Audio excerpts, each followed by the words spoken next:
Bismillahirrahmanirrahim. Assalamualaikum warahmatullahi wabarakatuh. Waalaikumsalam warahmatullahi. Alhamdulillahi rabbil alamin. Wa bihi nasta'in. Wa la haula wa la quwata illa billahil aliyyil azim. Subhanaka la ilma lana illa ma 'allamtana innaka antal alimul hakim. Wa sallallahu ala sayyidina Muhammadin wa ala alihi thayyibin at-thahirin wa ashabil muntajabin ajma'in.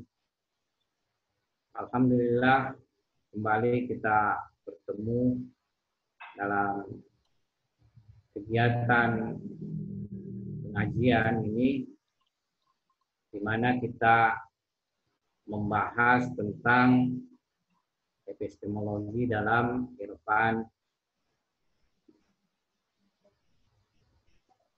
Ilmu irfan ini sendiri pada hakikatnya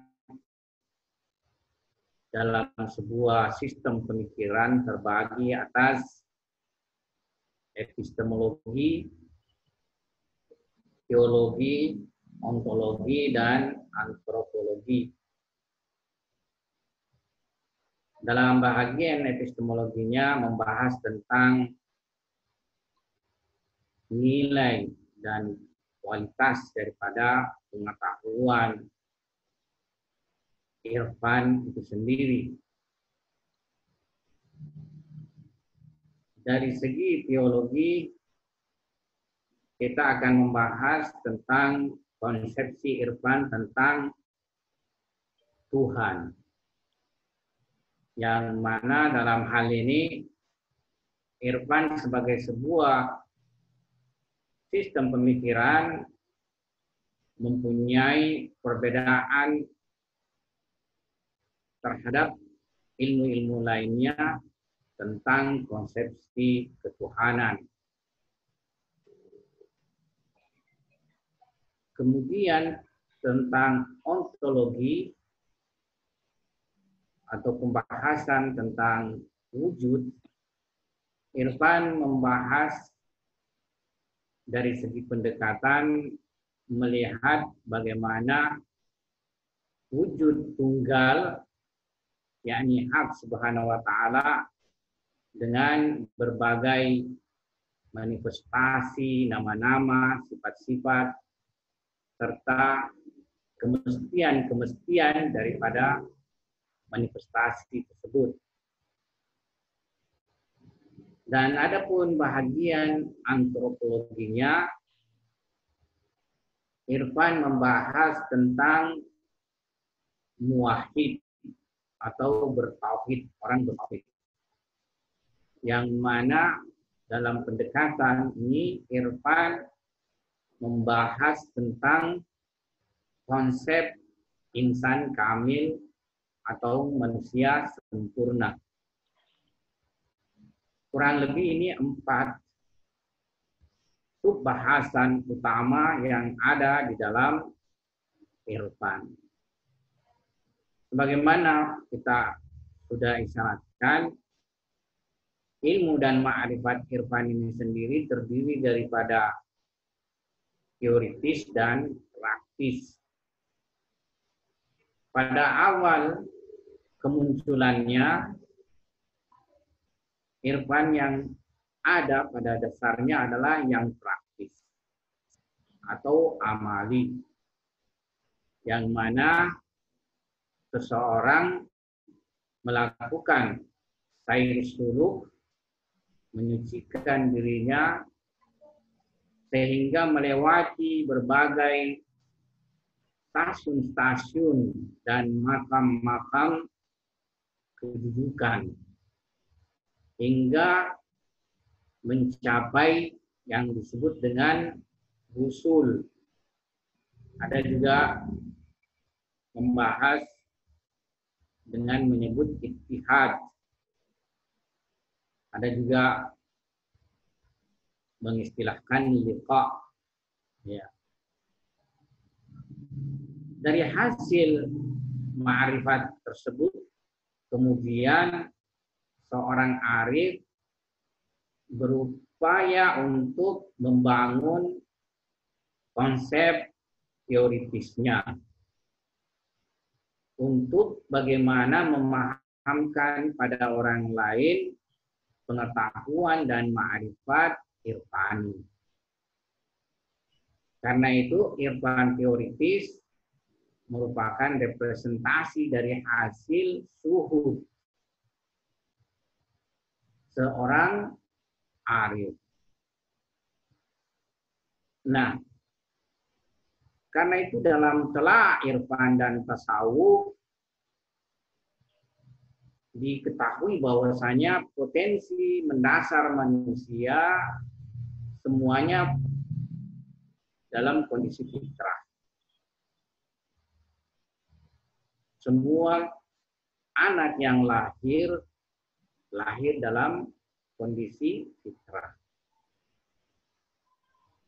Ini juga tentunya sejalan dengan konsep agama Islam itu sendiri. Karena itu agama Islam tidak mengenal adanya konsep dosa misalnya pada anak yang baru dilahirkan. Semuanya dalam kondisi fitrah, bersih. Dan semuanya juga tidak mempunyai pengetahuan. Jadi apa yang dikenal di dalam epistemologi barat, ada yang disebut dengan pengetahuan fitri, itu tidak ada pada konsep irfan yang disebut dengan pengetahuan fitri. Semuanya tidak mempunyai pengetahuan. Kemudian manusia terbekali dengan berbagai potensi. Ada potensi penginderaan, kemudian ada potensi pemahaman, serta potensi syuhud, penyaksian. Potensi penginderaan, ya kita bisa mengamati seseorang ketika dia masih kecil, inderanya belum bekerja. Pendengarannya belum bekerja, penglihatannya juga belum bekerja. Nanti kemudian pada tahap beberapa hari kemudian, ya dia mulai mempunyai kemampuan mendengar. Secara rata-rata kemampuan mendengar lebih dahulu daripada kemampuan melihat. Nah, nanti ketika dia sudah usia kurang lebih 40 hari, dia sudah bisa melihat.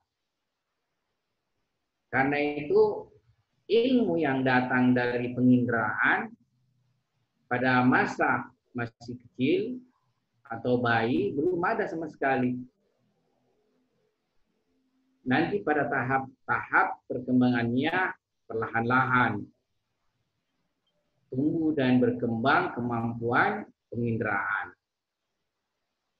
Nah, ilmu penginderaan ini sendiri itu bersifat partikular atau juz'i. yakni apa? Dia ketika berhubungan langsung dengan dunia luar, eksternal, maka dia memunculkan gambaran pada benak dan mental manusia. Kita melihat matahari, maka muncullah gambaran dan konsep matahari di dalam benak kita. Tapi juga manusia bisa menghadirkan konsep matahari dalam bentuk partikular tanpa dia berhubungan langsung dengan matahari dengan melihatnya secara langsung. Pengetahuan tahap kedua ini disebut dengan imajinasi atau khiyal.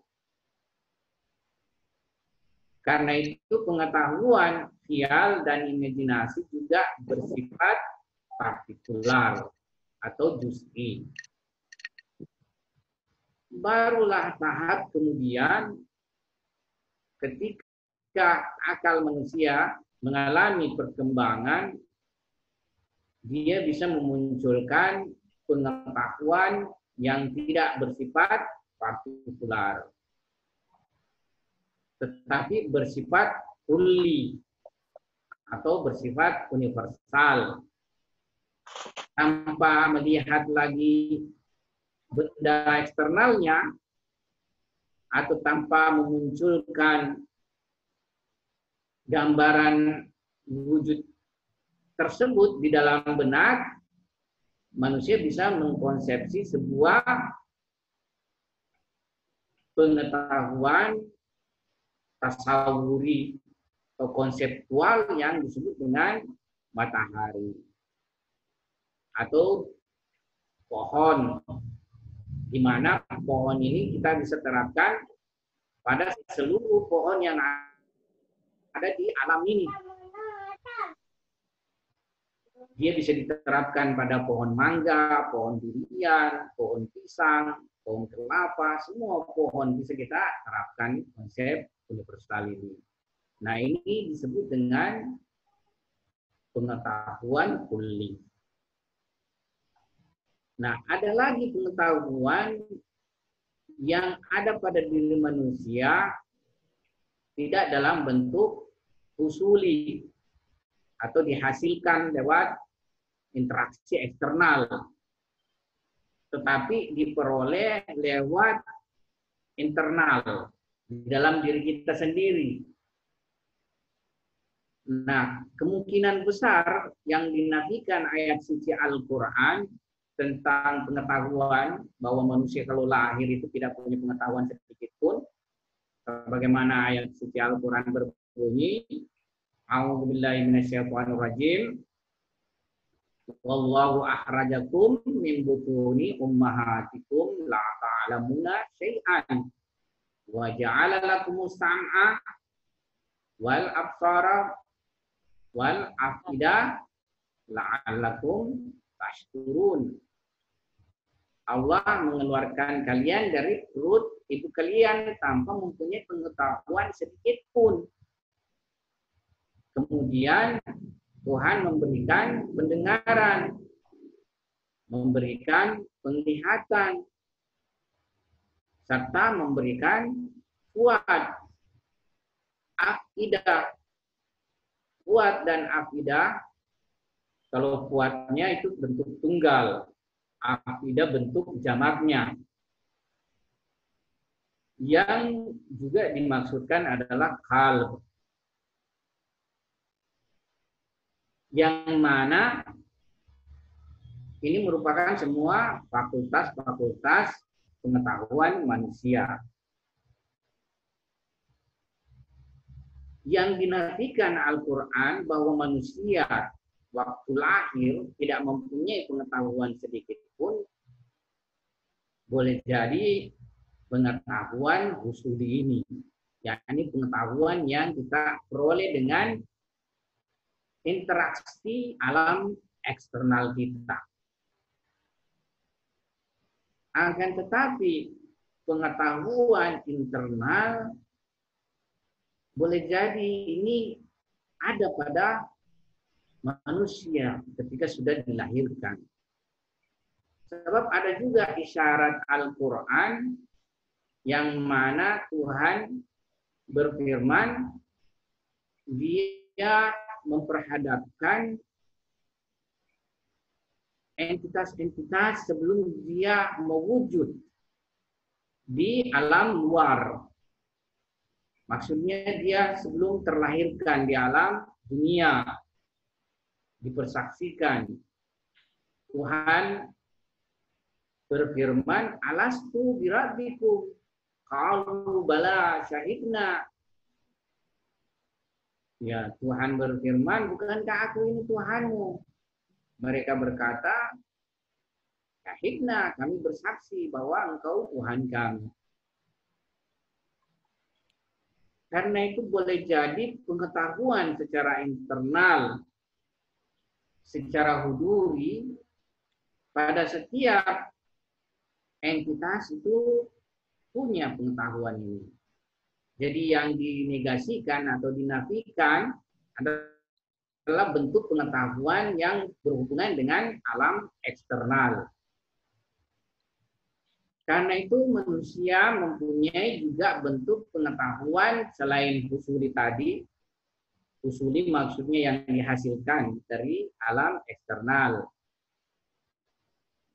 Seperti tadi yang kita gambarkan, melihat, mendengar, kemudian merenungkan, mengabstraksikan dari apa yang sudah dilihat, didengar, dan muncullah yang disebut dengan pengetahuan universal. Nah, boleh jadi itu yang dinegasikan. Tapi pengetahuan intuitif internal ada pada setiap manusia. Bahkan di dalam tinjauan irfan semua maujud punya pengenalan terhadap dirinya. Sekadar eksistensinya. Dan ini sebenarnya disyaratkan di dalam ayat-ayat suci Al-Quran. Bukankah Tuhan berfirman di dalam berbagai ayatnya, Sabbaha lillahi ma fis samawati wa ma fil ardh. Atau di ayat yang lain dalam bentuk fi'il mudhari, yakni sekarang dan akan datang. Yusabbihu lillahi ma fis samawati wa ma fil ardh. Bertasbih apa saja yang ada di langit dan yang ada di bumi. Di lain ayat disebutkan lakin latafkahuna tasbihahum. Akan tetapi kamu tidak mengenali tasbih-tasbih mereka.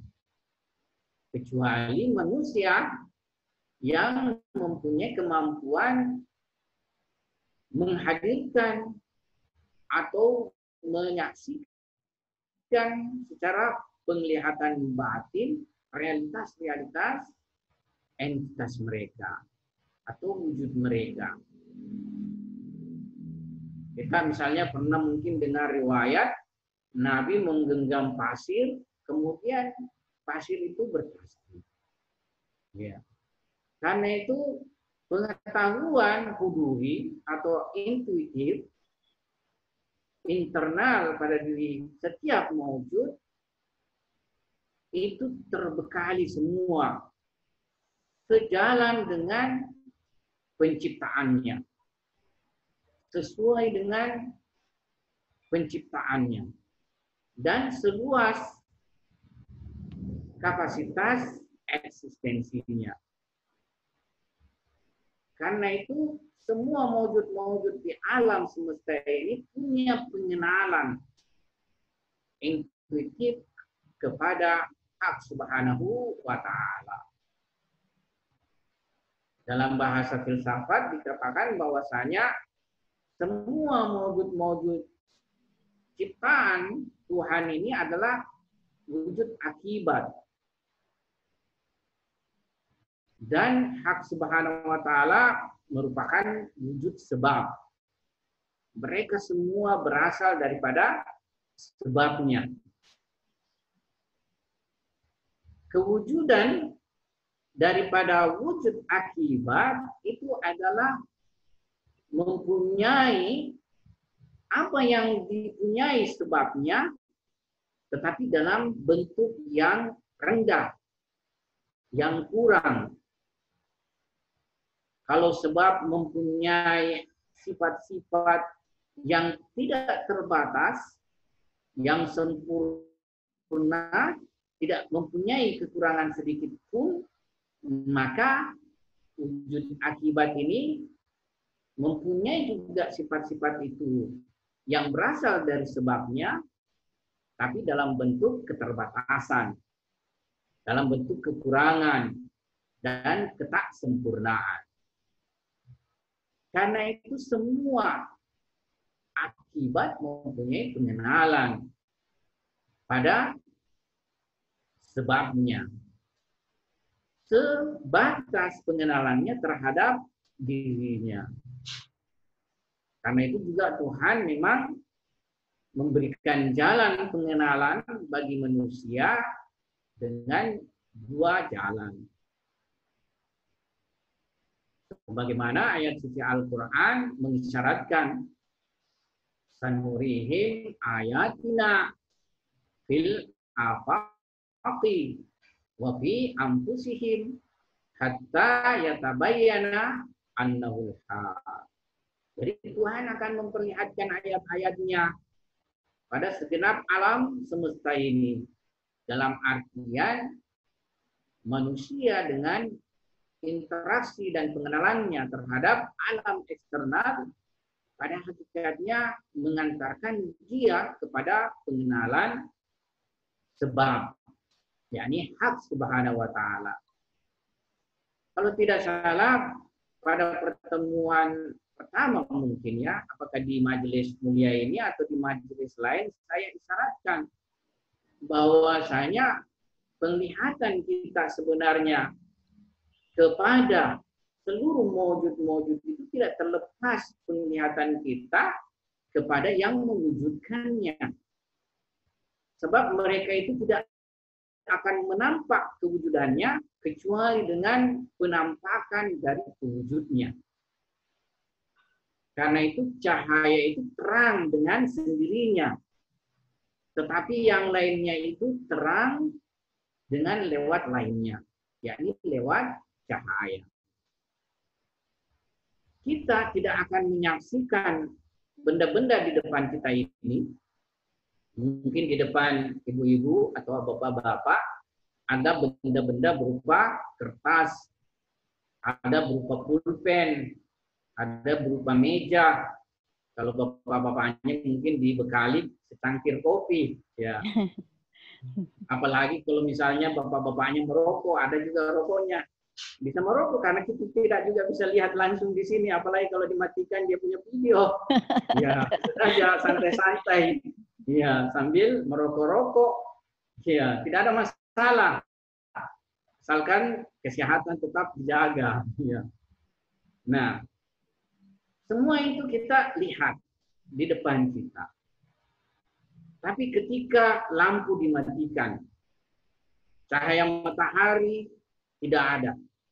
Dalam artian tidak ada setitik pun kemungkinan cahaya masuk di dalam ruangan tersebut. Gelap gulita. Sekarang saya tanya, apakah ada yang bisa kita lihat? Apakah pulpen di depan kita bisa lihat? Tidak. Apakah buku di depan kita bisa lihat? Tidak. Nanti datang cahaya baru kita lihat. Sebenarnya yang pertama kita lihat adalah cahaya. Baru kita lihat pulpen. Karena cahayalah yang menampakkan, memberi tampakan kepada benda-benda. Tapi kita semua tidak menyadari itu. Kita semua terfokus melihat pulpennya, melihat bukunya. Jadi kita ini semua terfokus melihat keapaan. Kalau istilah filsafat disebut dengan mahiyah, keapaan. Ya ini sesuatu itu apa? Baru kita jawab bahwa dia pulpen.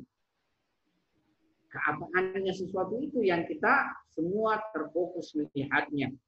Bukan eksistensi sesuatu itu. Sebab pada hakikatnya nanti di pendekatan irfani, eksistensi itu tunggal.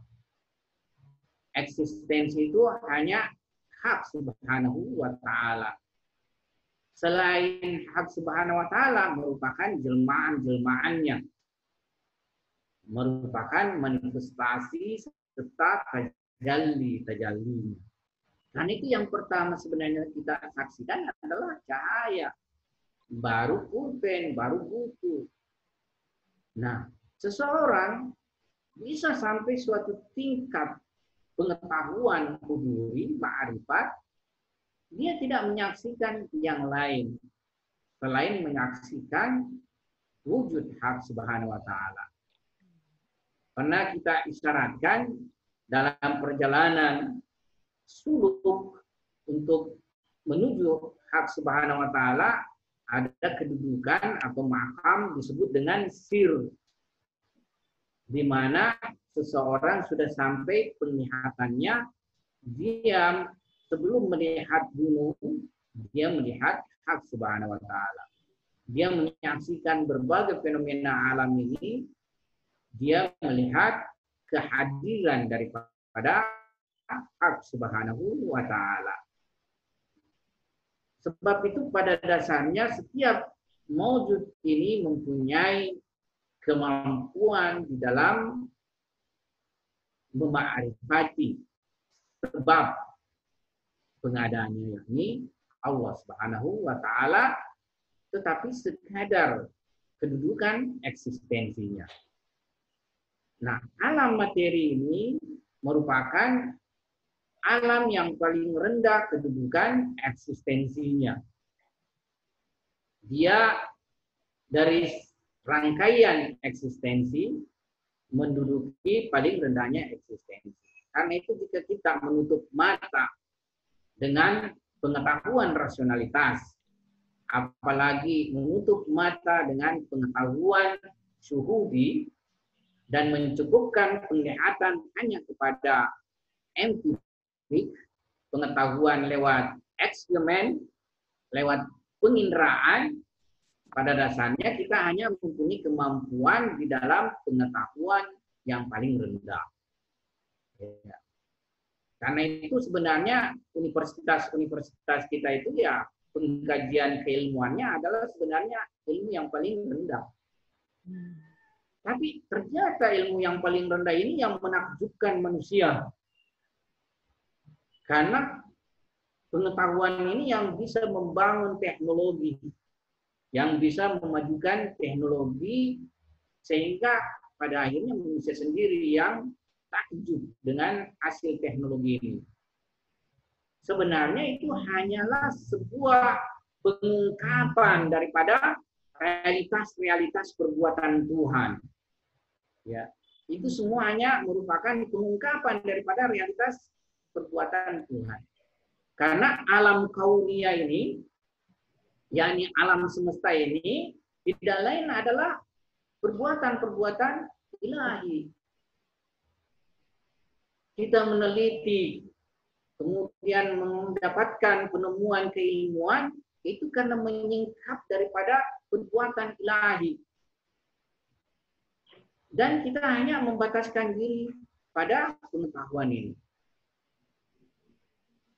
Padahal jalan kesempurnaan menuju hak subhanahu wa ta'ala menurut pembahagian khurafah dan juga pembahagian dalam agama kita, yakni ada yang disebut dengan tauhid perbuatan, ada yang disebut dengan tauhid sifat, dan tauhid zat. Bisa menggapai ma'rifat, menyaksikan jelmaan-jelmaan dari rangkaian tingkatan pemahaman kepada hak subhanahu wa ta'ala. Kembali lagi, yang dinegasikan oleh bahasa Al-Quran dan juga dinegasikan oleh filosof sebagian tentang pengetahuan manusia, sebab filosof juga punya pandangan, ada yang disebut man faqada hissan faqada ilman. Ya. Siapa yang tidak mempunyai his itu maksudnya indera. Faqada tidak mempunyai.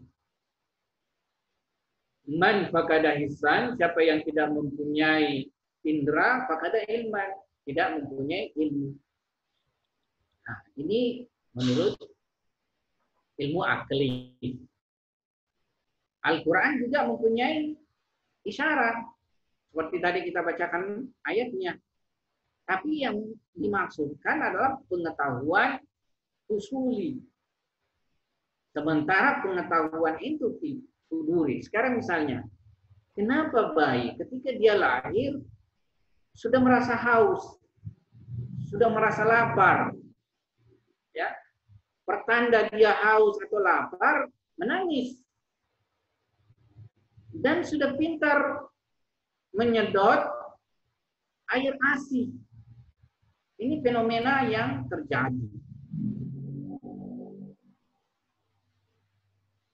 Karena itu lapar dan haus pada hakikatnya merupakan ilmu huburi. Ilmu yang hadir pada diri setiap manusia. Dia tidak diperoleh dengan interaksi eksternal, tetapi internal. Ayat tadi mengisyaratkan sanurihim ayatina fil afaq wa fi anfusihim. Afaq yakni alam raya. Anfusihim yakni pada diri manusia. Pada diri kita ini ada ayat-ayat ilahi. Ada tajalli ilahi di dalam diri kita. Sehingga kita bisa memaarifati realitas-realitas tersebut di dalam diri kita. Itu adalah pengetahuan huduri. Pengetahuan usuli tadi kita sudah bahas tingkat perkembangannya. Mulai penginderaan, imajinasi, khiyal, sampai rasionalitas. Inilah yang bisa menghadirkan ilmu yang disebut dengan ilmu yakin. Yang mana ilmu yakin yakni seseorang mempunyai pengetahuan bahwa pengetahuannya tersebut sesuai dengan realitas. Dia mempunyai keyakinan kebenaran pengetahuan sesuai dengan realitas. Sehingga pengetahuannya tidak tergoyahkan dengan berbagai bentuk yang mungkin bisa membuat keraguan-keraguan. Tetapi tidak akan pernah lagi tergoyahkan. Karena dia sudah sampai pada ilmu yakin. Ilmu yakin sendiri adalah pengetahuan husuli. Pengetahuan teoritis diperoleh dengan argumentasi. Dalam masalah ilahiyah, ketuhanan, banyak sekali argumen yang membuktikan hakikat keberadaan hak subhanahu wa ta'ala serta ketunggalan atau tauhid. Kita akan melihat bertebaran argumen-argumen yang membuktikan wujud hak subhanahu wa ta'ala dan tauhid. Sehingga dia bisa menyampaikan seseorang kepada ilmu yakin. Ya. Di dalam pendekatan teologis, manusia terkadang tidak mencukupkan hanya argumentasi keteraturan. Yang mana akar atau jejak-jejak ciptaan Tuhan bisa mengantar kepada sebab adanya hakikat Allah Subhanahu wa ta'ala.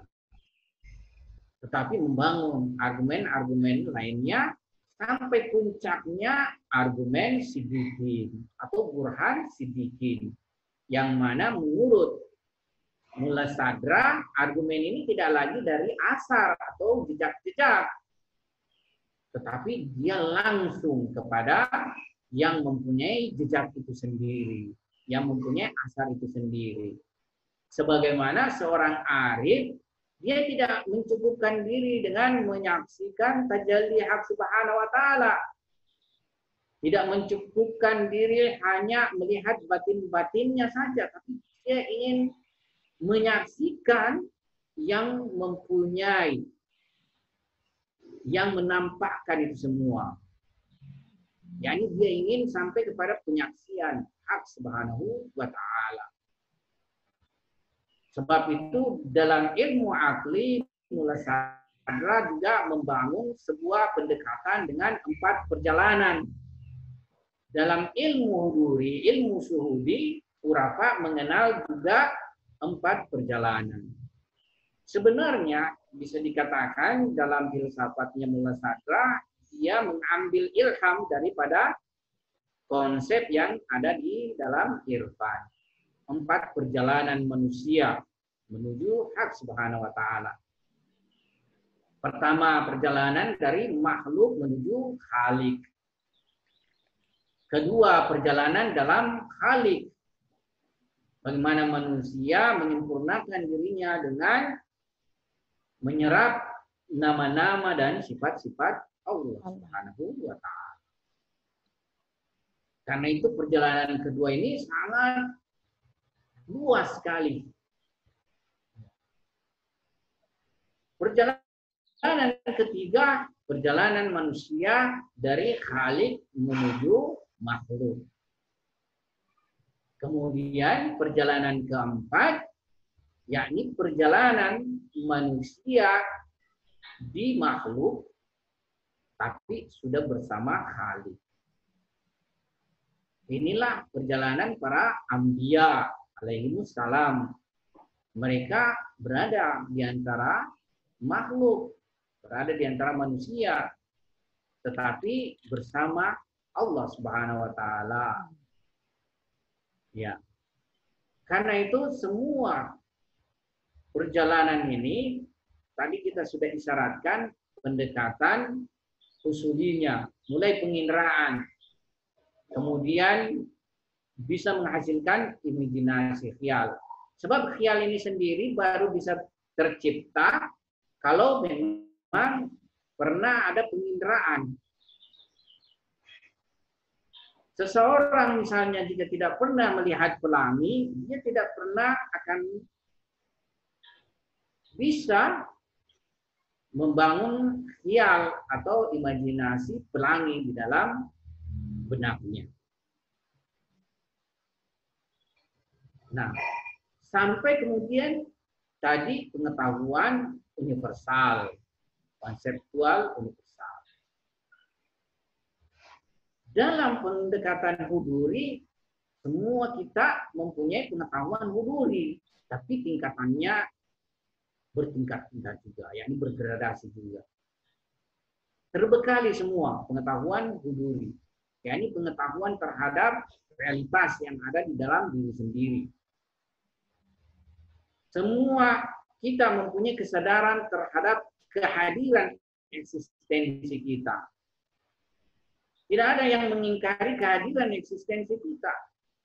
Dan itu bukan kita mengetahuinya lewat tafakkur, mengkonsepsi secara eksternal, tetapi secara internal merupakan kesadaran terhadap kehadiran eksistensi kita.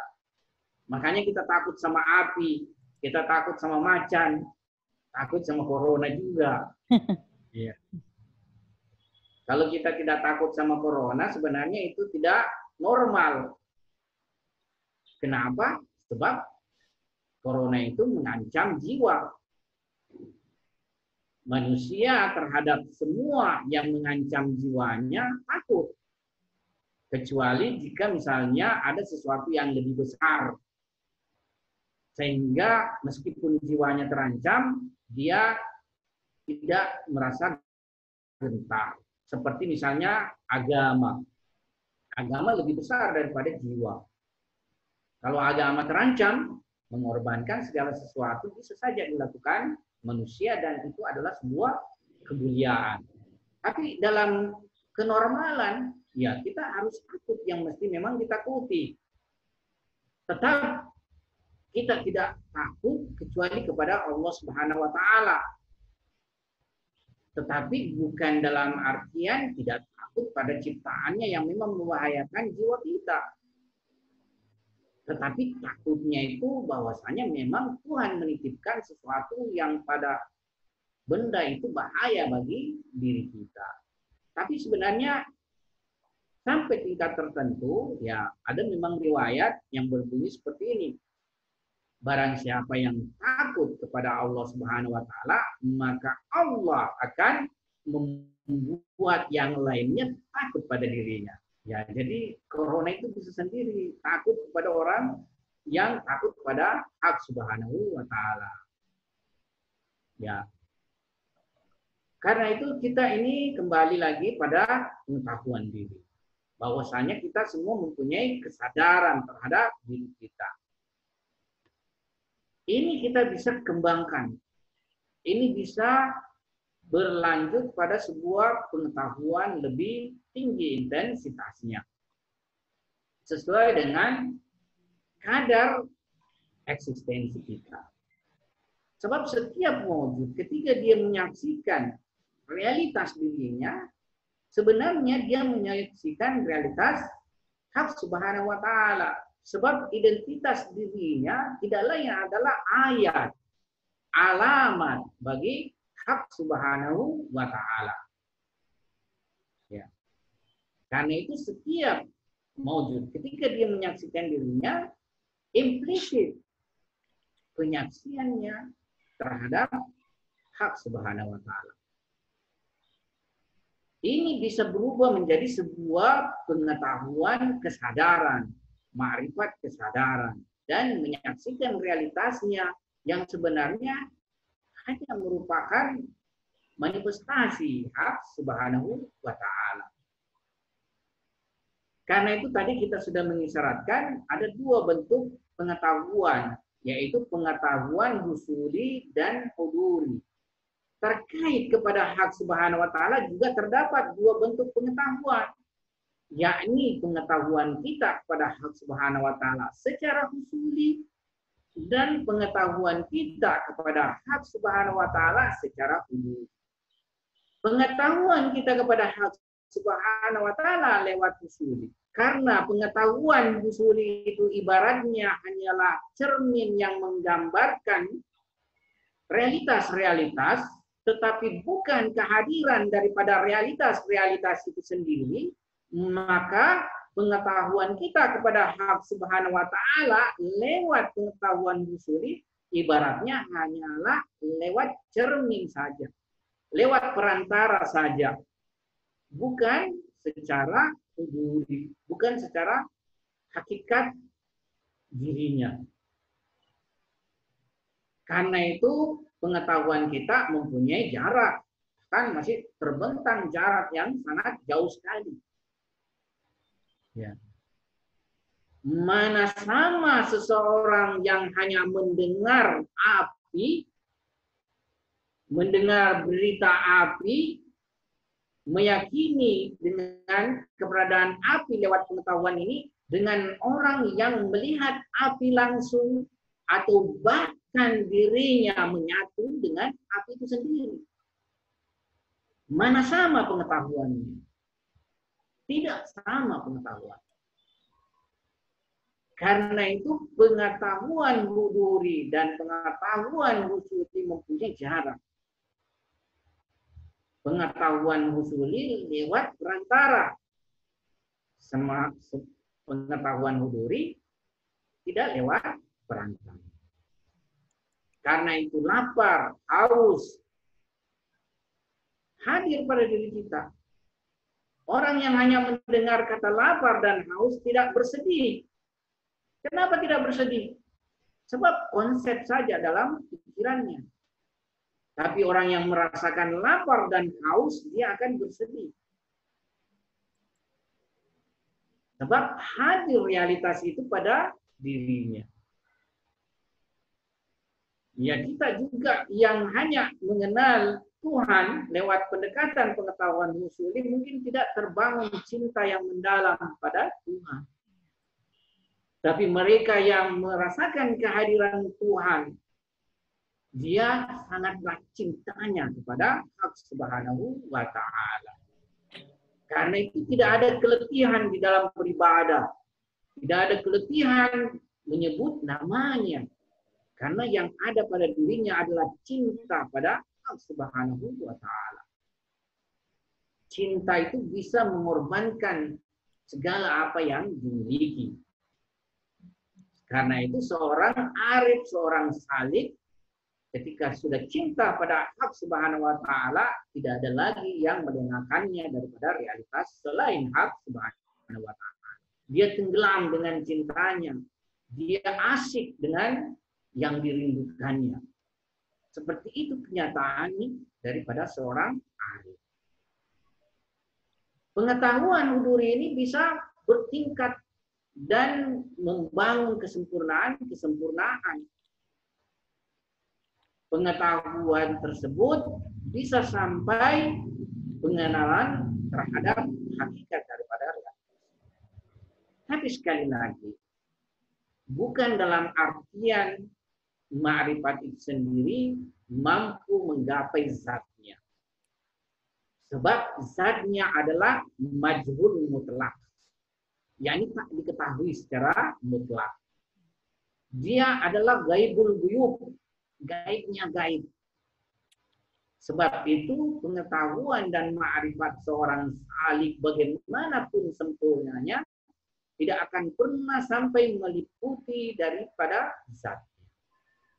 Sebagaimana entitasnya adalah entitas mungkin, realitasnya adalah realitas mungkin, bukan wajib secara zat, tapi wajib secara yang lain. Keberadaan kita ini sebenarnya adalah wajib. Sebab kata filosof mengatakan lam yajib lam yujad. Sesuatu kalau tidak sampai pada wajib daruri, keberadaannya dia tidak akan wujud. Jadi semua lingkaran yang meliputi ketiadaan daripada sebuah entitas untuk menjelma itu sudah harus tidak ada sama sekali. Tidak ada lagi lingkaran ketiadaan. Semua tertepis dan menjadi wajib, barulah dia bisa menjelma sebagai sebuah wujud di alam eksternal. Malam yajib lam yujad. Jadi semua wujud ini, semua realitas yang sudah mempunyai ada ini, keberadaan ini adalah wujud wajib. Tapi wujud wajib bil ghair, yakni karena yang lainnya, karena ada sebabnya, ada pengadanya. Tetapi hak subhanahu wa ta'ala wajib bizat. Jadi secara zat dia adalah wujud yang wajib keberadaannya. Dia tidak memiliki awal, sebab dialah yang mengadakan awal. Dia tidak memiliki akhir, karena dialah yang memberi akhir pada akhir. Jadi dia senantiasa memiliki realitas.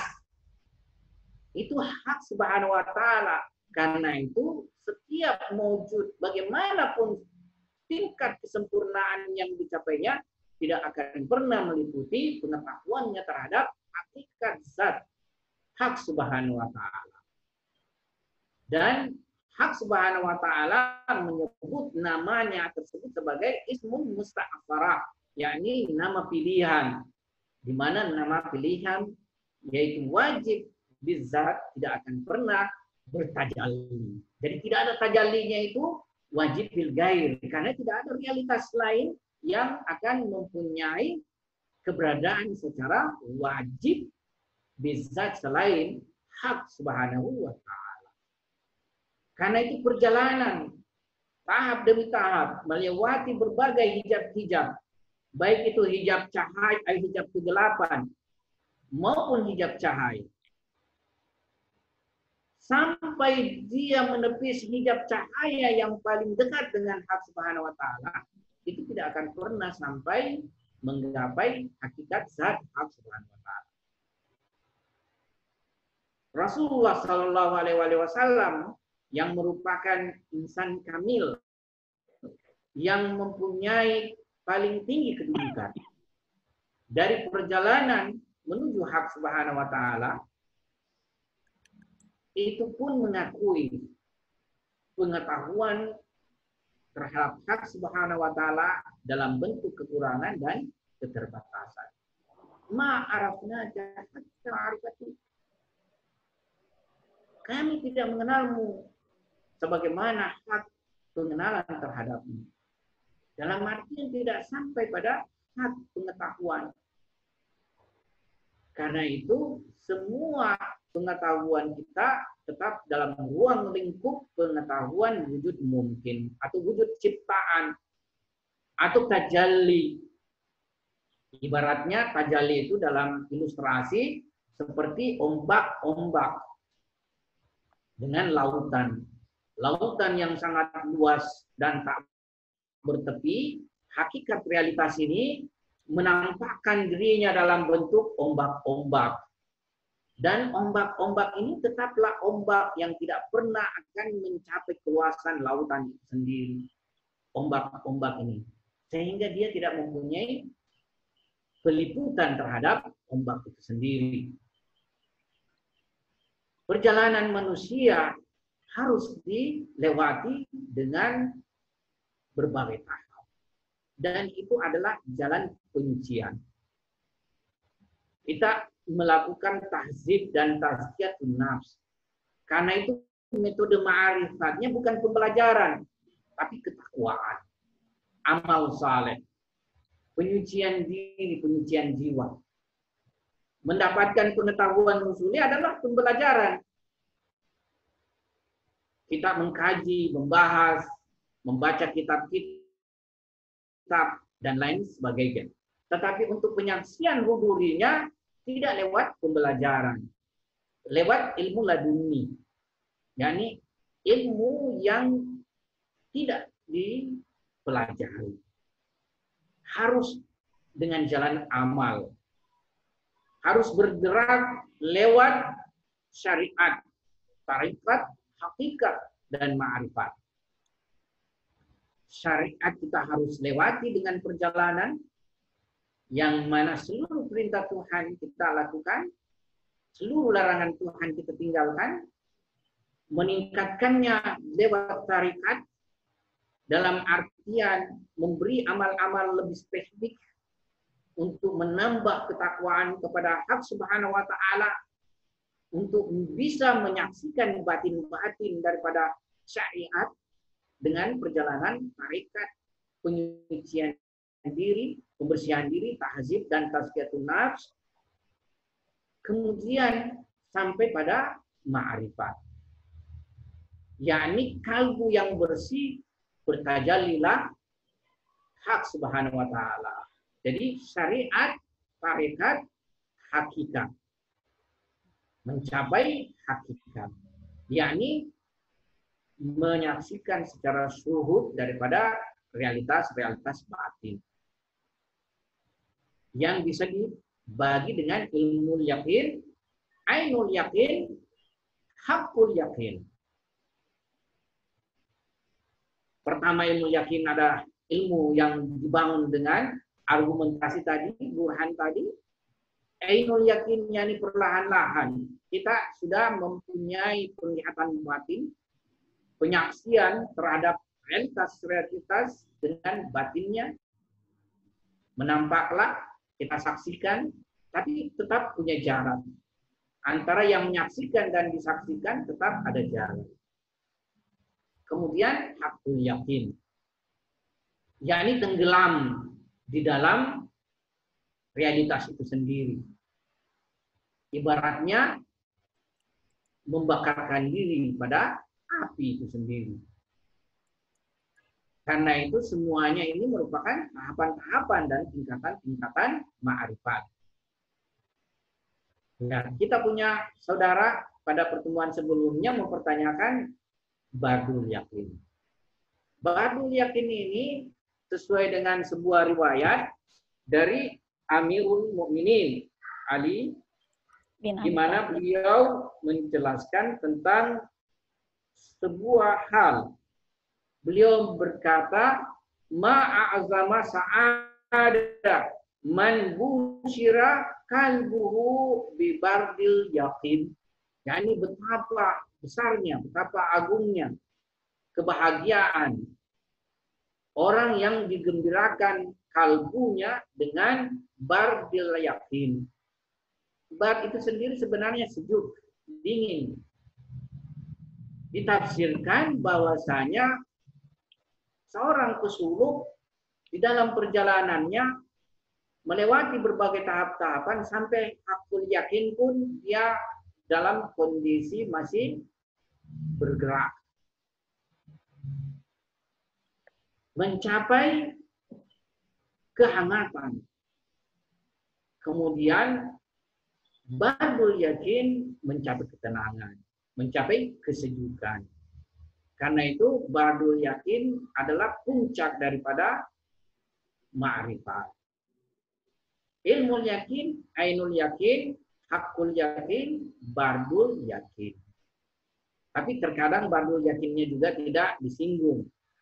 Perjalanan akhir adalah hakul yakin. sampai pada hakikat ma'rifat. Di dalam metodologis, yakni syariat, tarekat, hakikat, ma'rifat. Ya. Seseorang tidak bisa berhasil dalam tarekat jika dia mengabaikan syariat.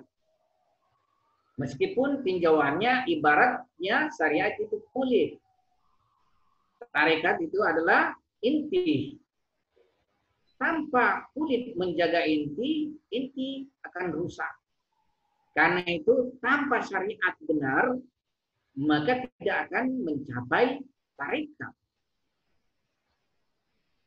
Demikian juga tarekat dibanding dengan hakikat.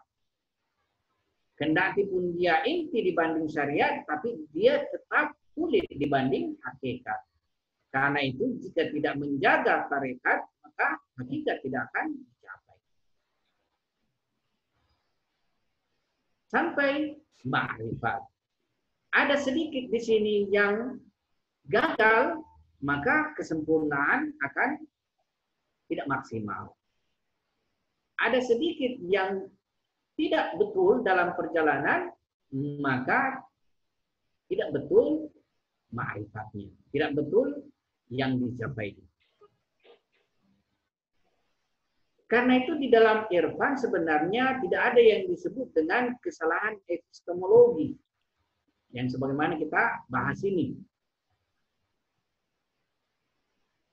Yang kalau dalam ilmu husuli ada. Seperti misalnya kita menyaksikan tongkat kalau dipasang di air itu bengkok. Tapi sebenarnya tidak bengkok, lurus. Kesalahan penglihatan. Pengetahuan penglihatan. Demikian juga kita melihat dari jauh terdapat air. Tapi tidak ada realitas air. Jadi tidak ada realitas bengkok, tidak ada realitas air, tapi kesalahan pengetahuan. Di dalam irfan, yaitu tadi pengetahuan penginderaan. Demikian juga pengetahuan husuli, argumentasi. Kadang argumentasi yang satu menafikan argumentasi yang lain. Argumentasi yang satu dipandang salah, kemudian argumentasi yang lain yang lebih betul, lebih benar, dan seterusnya. Tapi kalau di dalam pengetahuan huduri, semuanya mendapatkan realitasnya. Tapi kesalahan suluki membuat seseorang mendapatkan realitas yang berbeda masing-masing. Kalau salah suluknya bukan lontaran malakuti yang dia peroleh, tapi lontaran syaitannya. Cuma terkadang karena husuli yang memberi informasi, husuli salah di dalam mempersepsi realitas yang dia peroleh. Lontaran syaitani diberitakan bahwa itu adalah lontaran malakuti. Sebenarnya bukan. Karena ada realitas yang dia dapatkan. Jadi ada pertemuan yang dia dapatkan. Dia ingin mendapatkan realitas malakuti, tapi karena salah suluknya, dia mendapatkan realitas syaitan. Tapi karena pengetahuan usulinya dibangun dengan pengetahuan tujuan tadi menuju malakuti, dia menyangka itu adalah malakuti. Jadi kesalahan epistemologi ada pada usuli. Tapi pada huduri, realitas yang dia saksikan. Kesalahan suluki. Nah, ini yang perlu kita pahami. Sebab itu, tidak semua seorang pesalik itu akan sampai pada tujuannya. Bergantung kebenaran suluknya. Nah, ada pembahasan di dalam Manazilus Sairin. Jadi, awal suluk itu disebut dengan bidayah. Permulaan. Di dalam bidayah itu banyak bidayat, yakni banyak langkah-langkah awal, tahapan-tahapan awal yang harus dilewati. Pertama misalnya ada yang disebut dengan yaqazah, kesadaran kita sendiri, kesadaran manusia sendiri bahwa realitas hidup ini, realitas alam ini hanyalah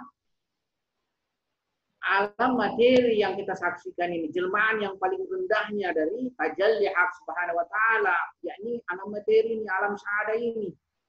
Kenapa mesti saya tenggelam dengan alam ini? Seluruh hidup saya siang dan malam tenggelam dalam alam materi ini. Apakah bukan saatnya saya bangun di tengah malam salat malam?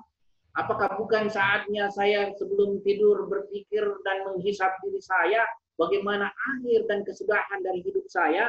Nah, terbangun kesadaran seperti itu pada dirinya. Ini disebut dengan yaqazah, yakni bangun dan bangkit daripada keterlenaan, kelalaian, dari berbagai pengaruh syahwat dan cinta pada dunia. Kemudian segera bertaubat. Nah, ini langkah-langkah yang disebut hidayah. Nah, siapa yang tidak bagus membangun fondasi-fondasi suluknya, bidayahnya, untuk bergerak menuju hak subhanahu wa ta'ala, maka dia tidak akan benar pada tujuannya. Ini yang perlu dibenahi. Karena itu, suluk itu dia mempunyai juga rangkaian perjalanan yang harus dilewati secara benar. Nah, kita punya waktu sampai 11.30. Sekarang sudah akhir daripada pembahasan kita. Pada dasarnya, epistemologi dalam irfan itu tadi, yakni lebih mengedepankan pengetahuan huduri.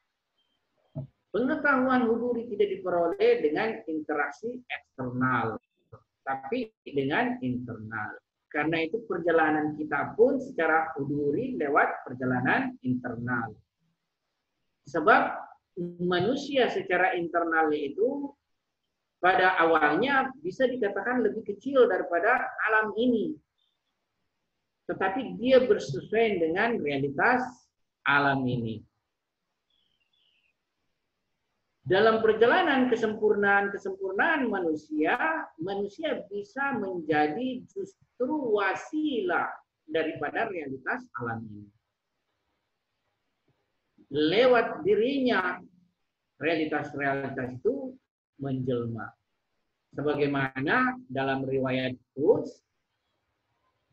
Rasulullah, lewat lisan Rasulullah, Tuhan berkata, laulaka lama khalaqtul aflak. Sekiranya bukan engkau Muhammad, tidaklah aku ciptakan aflak. Jadi dia adalah sebab tujuan dari penciptaan alam ini. Hakikat batinnya dia adalah barzahul barzah. Dia adalah lewat menjadi perantara daripada menjelmanya realitas-realitas. Ini kalau kita bahas di dalam Insan Kamil, pembahasan tentang persoalan tersebut. Ya, bahwa hakikat insan kamil adalah barzahul barzah yang menghubungkan antara wujud mungkin dengan wujud wajib. Karena wujud mungkin dengan wujud wajib ini adalah suatu keberadaan yang tidak mempunyai kesinhian, kesejenisan namanya kalau kita bahas. Ada disebut dengan sinhia, keidentikan. Satu mungkin, satu wajib. Nah, harus ada perantara yang menghubungkan antara mungkin ini dengan wajib. Itulah disebut dengan barzahul barasih, yakni perantara yang mana satu cermin dirinya menghadap kepada wajib dan menerima faiz emanasi tajalli dari wajib, kemudian satu sisinya mengarah kepada mungkin menjadi kanal mengalirnya emanasi wajib kepada mungkin. Ya, seperti itu realitas daripada insan kamil. Ya. Perjalanan manusia pada dirinya melewati tahap-tahap. Ada yang menggambarkan perjalanan menuju 7 kota cinta, melewati 7 kota cinta. Pertama, perjalanan tabiat, alam materi ini, alam tumbuh yang ada pada manusia, badannya tumbuh, ya. Dia juga mengkonsumsi makanan, mengkonsumsi minuman sehingga badannya tumbuh, terganti sel-sel dan sebagainya.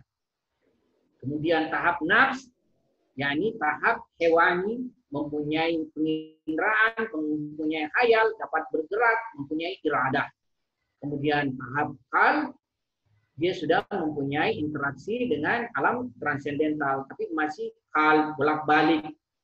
Kemudian ruh dia sudah bergabung dengan alam suci, bergabung dengan alam malakut, sampai sir menyaksikan realitas-realitas dengan penyaksian kehadiran Hak Subhanahu wa taala, sampai khafi yakni fana menyaksikan realitas Hak Subhanahu wa taala, tapi di sini masih ada penyaksian, belum terlalu sempurna penyaksian. Kemudian apa, yakni tidak lagi ada penyaksian kecuali penyaksian terhadap realitas Hak Subhanahu wa taala. Inilah perjalanan yang bisa digapai manusia dengan jalan tahzib, tazkiyah nafs, ibadah, ketakwaan, kesalehan, dan berbagai hal yang bukan pada pembelajaran. Tapi jalannya dengan jalan tersebut. Karena itu boleh jadi kita ini tidak mendapatkan penyaksian, tetapi secara realitas diri kita sudah berlakukan perjalanan. Yang asa sendiri itu sebuah perjalanan. Orang sudah bangkit dan sadar, itu sebuah perjalanan. Menuju taubat sebuah perjalanan. Dan seterusnya perjalanan-perjalanan sampai pada makam-makam yang ada 100. Disebutkan di dalam kitab Manazil As-Sairin. Saya pikir sekian kita punya pembahasan. Sebenarnya tentu masih luas. Pembahasan epistemologi. Apalagi kalau kita mau kaji lebih rumit lagi secara pendekatan filsafat, itu lebih rumit. Ya, kita tidak membahasnya lah dengan pembahasan sedemikian rumit, sebab ini mungkin teruntuk bagi kelas-kelas akademik misalnya. Kalau kita ini bukan kelas yang bersifat khusus akademik, tapi agak umum. Tapi kita sudah menyentuh pembahasan itu sendiri secara pembahasan epistemologi. Mudah-mudahan ada manfaatnya bagi kita semua. Amin. Dan insya Allah secara pengetahuan husuli sebenarnya kita sudah mencapai sedikit demi sedikit peningkatan husuli. Sekian Bu, saya serahkan kepada Ibu. Baik, terima kasih banyak Ustaz. Luar biasa perjalanan pesuluk manusia insan kamil. Jadi tadi Ustaz sudah menceritakan ada 4 perjalanannya. Perjalanan pertama adalah pensucian diri, kemudian perjalanan kedua menyerap sifat-sifat Allah, dan perjalanan ketiga adalah penyaksian, kemudian yang terakhir adalah penyatuan. Kalau usuli dan huduri ini adalah pengetahuan, kalau usuli kita pada imajinasi, kalau huduri kita pada hakikatnya. Dan manusia di dalam perjalanannya itu ada hijab-hijab, ada hijab kegelapan, ada juga hijab cahaya. Dan susunan ilmu juga ada syariat, tarekat, hakikat, makrifat. Kemudian kembali lagi bahwa insan kamil itu memang mempunyai jalan 7 terminal tadi, sempat diulangin Ustaz, kan ini pelajaran kita kemarin, bahwa perjalanan yang pertama tadi nafs, kalbu, ruh, akal, sir, kafi, dan akfa. Tetapi sebenarnya masih ada 100 Ustaz ya, 100 makom yang menjadi sebagai terminal untuk pensucian diri menuju pada insan kamil. Baik teman-teman, Bapak Ibu yang insya Allah dirahmati Allah, kita masuk di sesi tanya jawab. Silahkan kalau ada yang mau tanya langsung saja ke Ustaz. Silakan Ibu, Bapak. Tapi Bu, saya. Babe, silakan Bu Mega. Ya, makasih Bu. Assalamualaikum warahmatullahi wabarakatuh. Tapi Ustadz, mohon diulang fakultas-fakultas atau ada berapa saja fakultas yang ada pada diri manusia, dan apakah fakultas-fakultas itu bersinergi untuk pengenalan hak, ataukah mereka masing-masing menjalankan fungsinya. Ya, itu saja Ustaz. Terima kasih. Ya, terima kasih banyak pertanyaannya. Bisa kita kategorikan ada 4 fakultas. Pertama, fakultas penginderaan. Kedua, fakultas imajinasi. Ketiga, fakultas rasional. Dan keempat, fakultas syuhud. Di mana semuanya ini bisa bersinergi, tapi bisa juga saling menghijabi. Ya. Kalau misalnya kita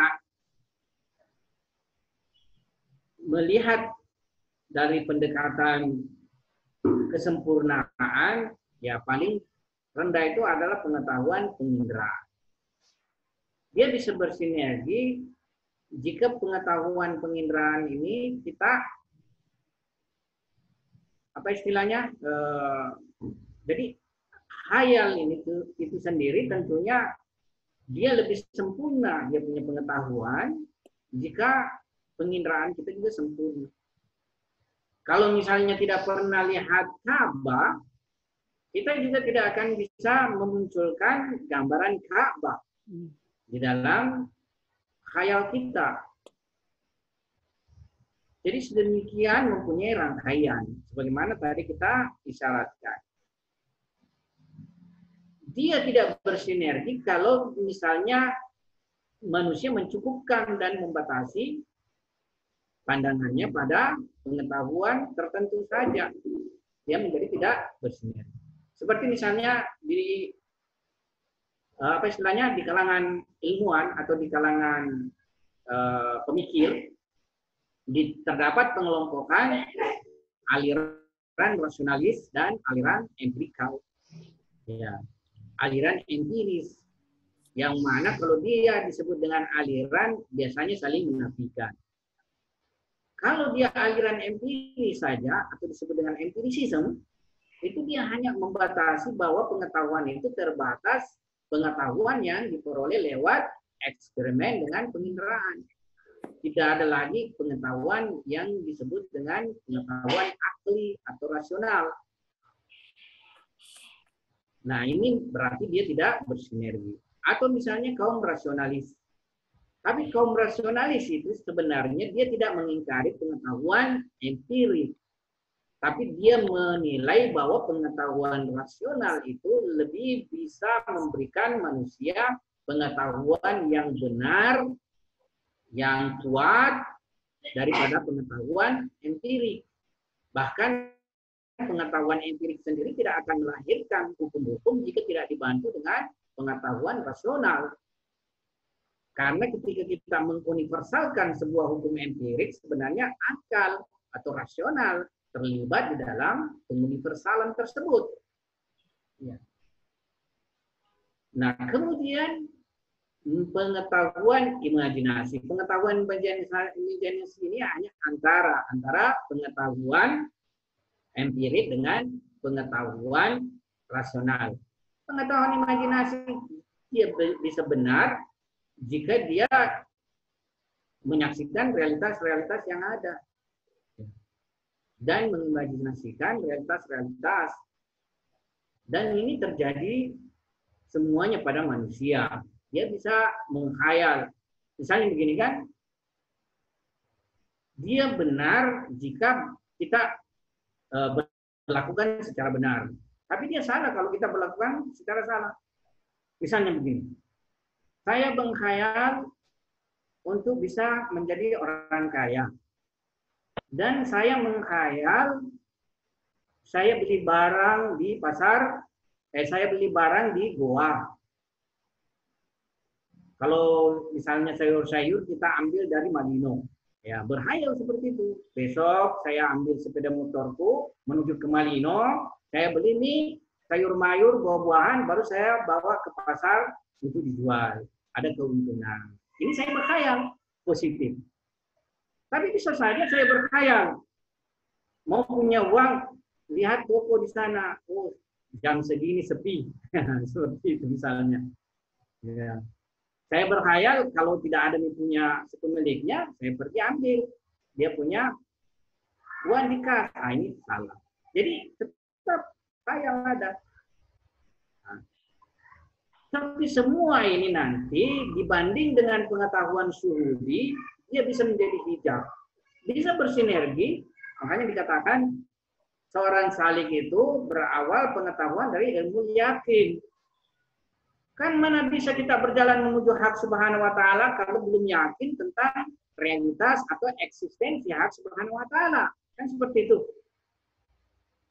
Bagaimana kita menuju pada sebuah tujuan jika kita belum mempunyai keyakinan secara pengetahuan usuli atau ilmu keberadaan tujuan tersebut. Kan seperti itu.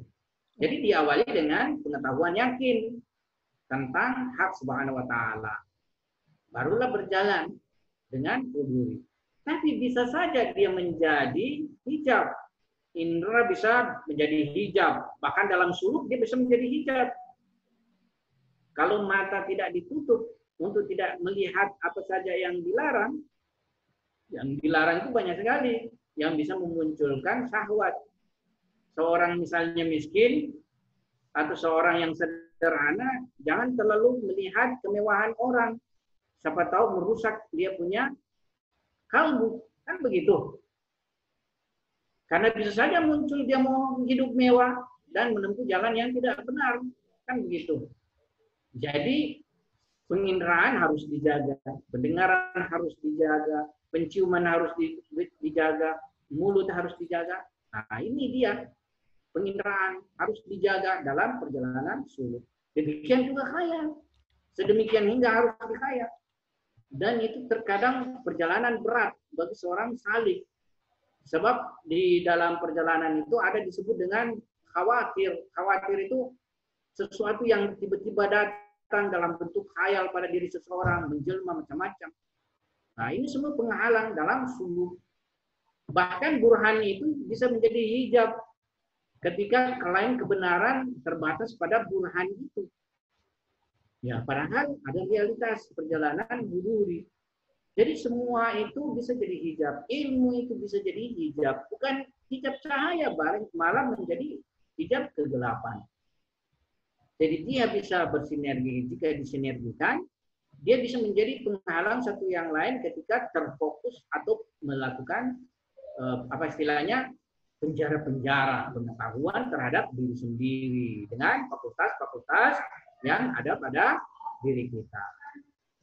Namun secara irfani pengetahuan yang tertinggi adalah pengetahuan syuhudi. Karena itu tujuan seorang salik paling puncak adalah pengetahuan syuhudi. Bagaimana mereka pada kedudukan bertajalli realitas jalal dan jamal hak subhanahu wa ta'ala. Saya kira itu jawabannya, Bu Mega.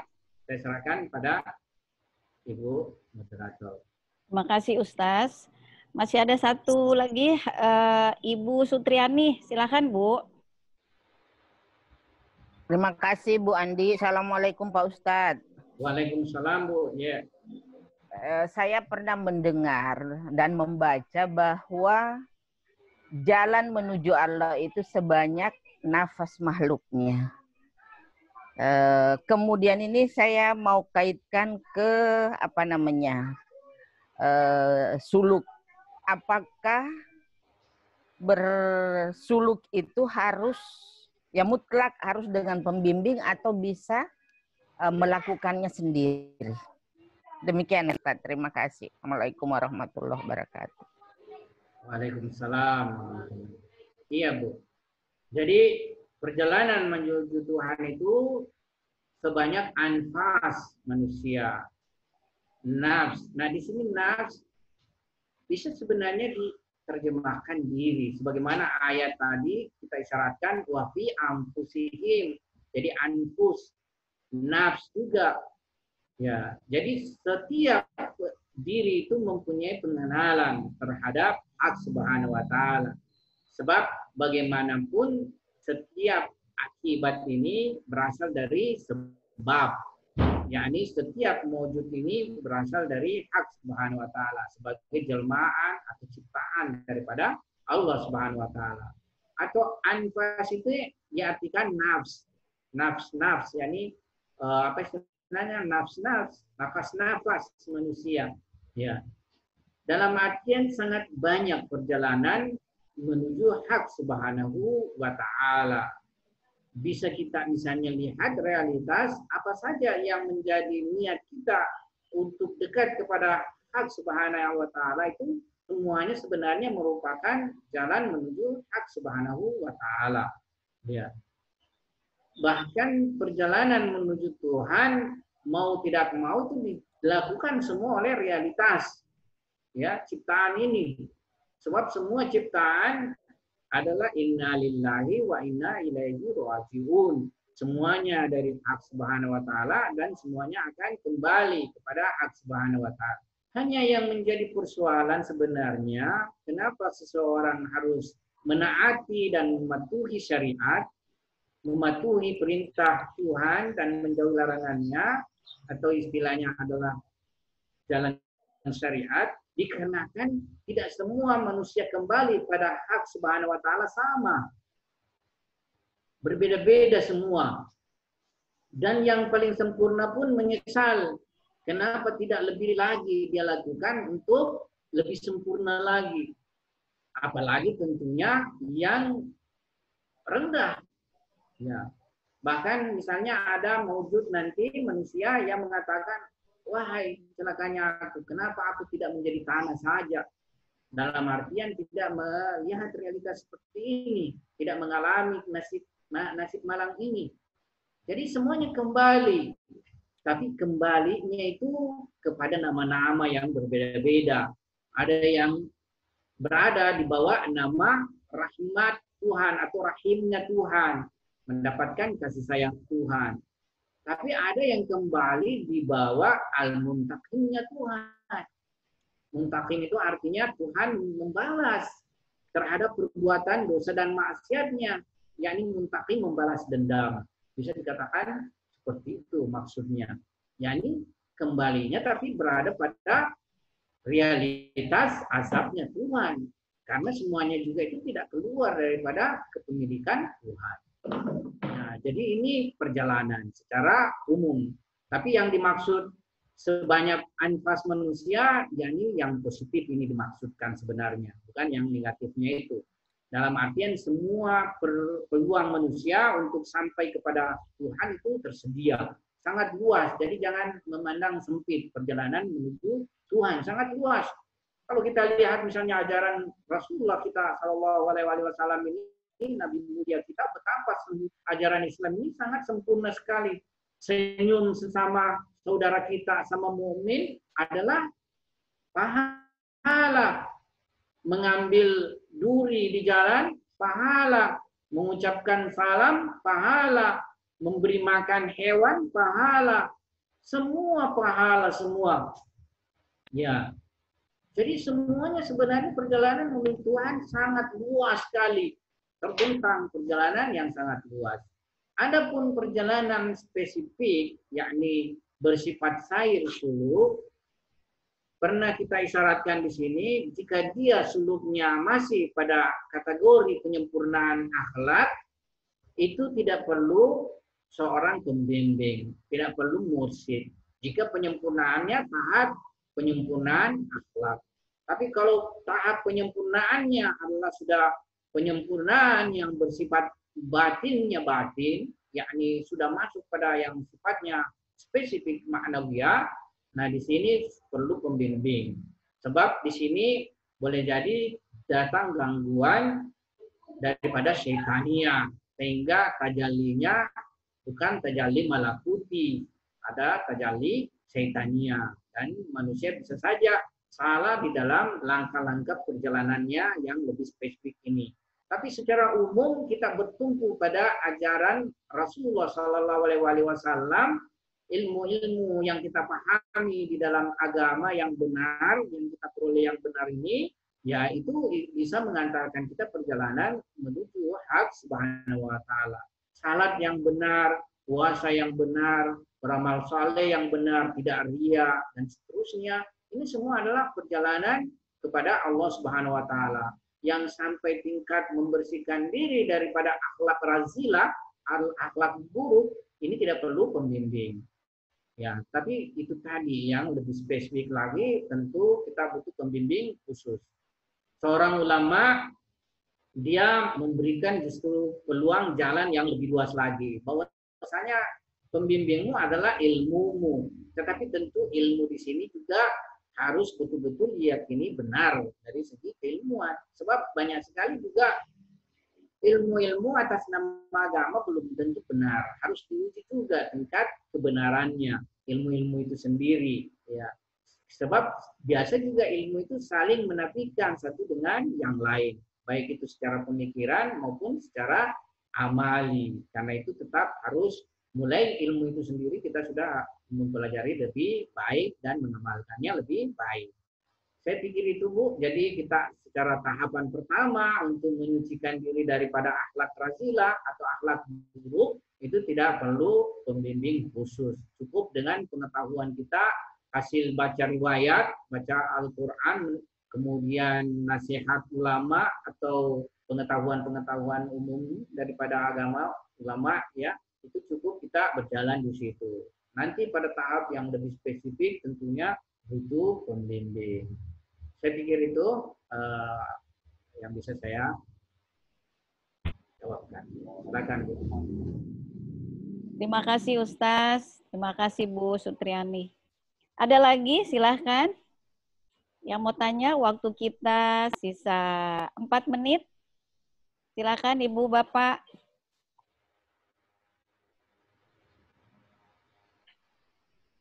Silahkan. Ada Bu Yanti. Bu Yanti, silahkan. Silahkan Ibu.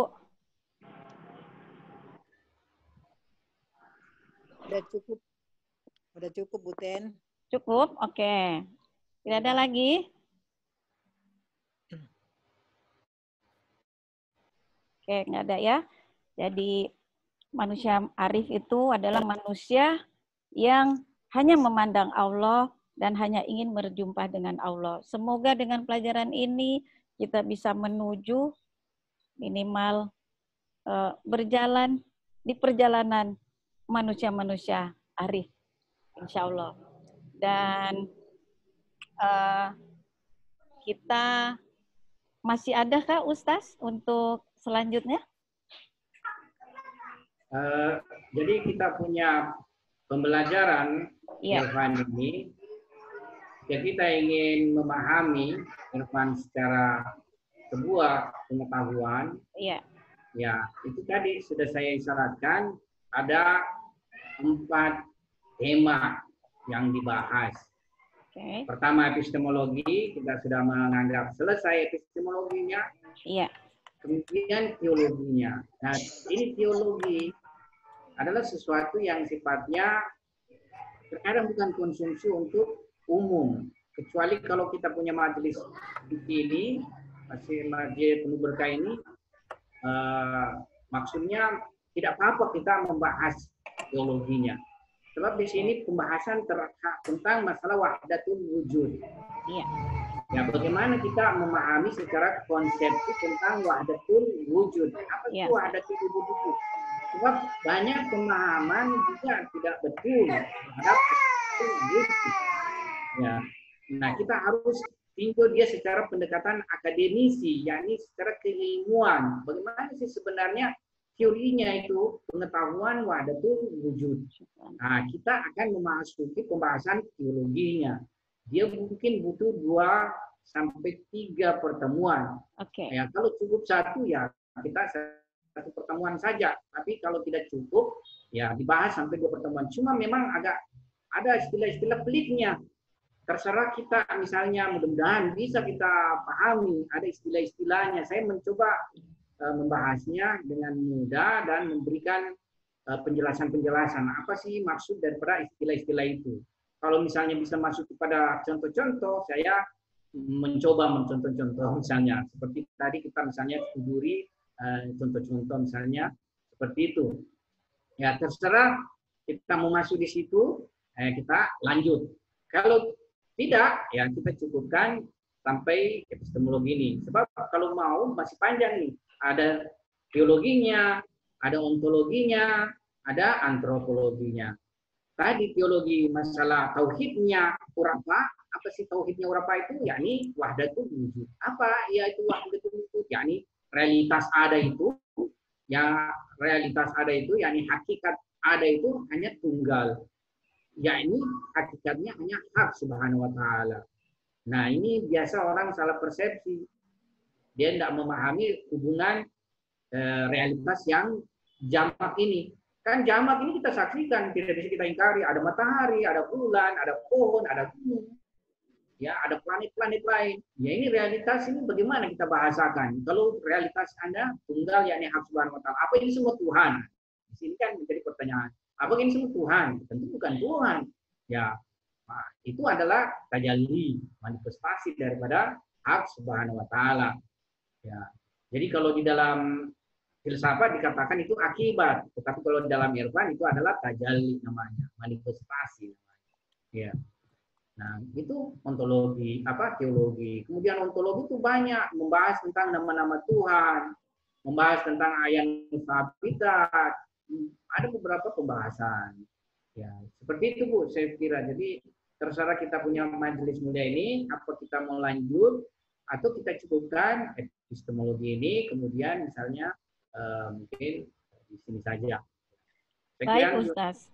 Iya, terima kasih banyak, Ustaz. Jadi kita akan lanjut, Ustaz, untuk waktunya tetap di hari Senin pagi, itu disiapkan waktu tanggal 20, Ustaz, bisa? Iya, insya Allah, Bu. Iya, insya Allah. Baik. Terima kasih untuk kita semua. Terima kasih yang mulia, Maha Guru kita, Ustaz Samsunar. Terima kasih semua juga yang sudah bertanya. Semoga semua bisa menjadi amal ibadah dan bisa merubah perjalanan kita hari-hari ini sampai ke depannya. Dan Amin, ya saya Rabbal Alamin. sudahi pertemuan kita. Dan barangkali Ustaz mau berdoa. Tabe, silakan Ustaz. Ya, mari kita menutup doa kita.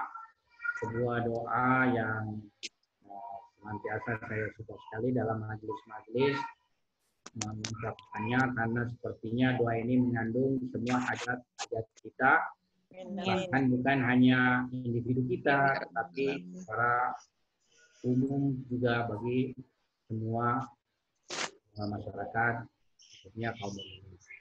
A'udzubillahi minasyaitonirrajim. Bismillahirrahmanirrahim. Allahumma shalli ala Muhammadin wa ali Muhammad. Allahumma rizqna taufiqat ta'ah. Amin. Al-ma'afiyah. Ya Allah, berikanlah kepada kami ketaatan. Amin. Ya Allah, cegahlah kami daripada dosa dan maksiat. Amin. Allahumma rizqna ta'ah.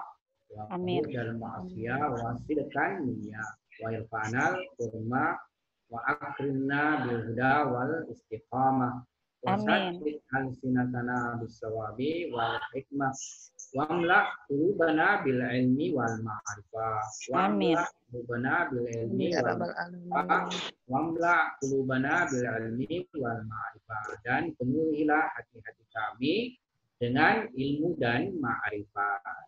Wassallallahu ala sayyidina Muhammadin wa ala alihi. Amin ya rabbal alamin. Waalaikumsalam warahmatullah. Dengan berakhirnya doa dari Ustaz, maka berakhir kajian ilmu kita hari ini, dan wajilna minan nar birahmatik wa ma taufiqi illa billah illa tawakkaltu wa ilaihi unib.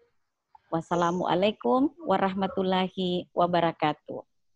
Waalaikumsalam warahmatullahi wabarakatuh. Makasih banyak Ustaz. Terima kasih Bu Andi. Assalamualaikum. Kita punya kaum kesian terlambat datang. Ya, siapa Ustaz? Teman dari Kolaka ini namanya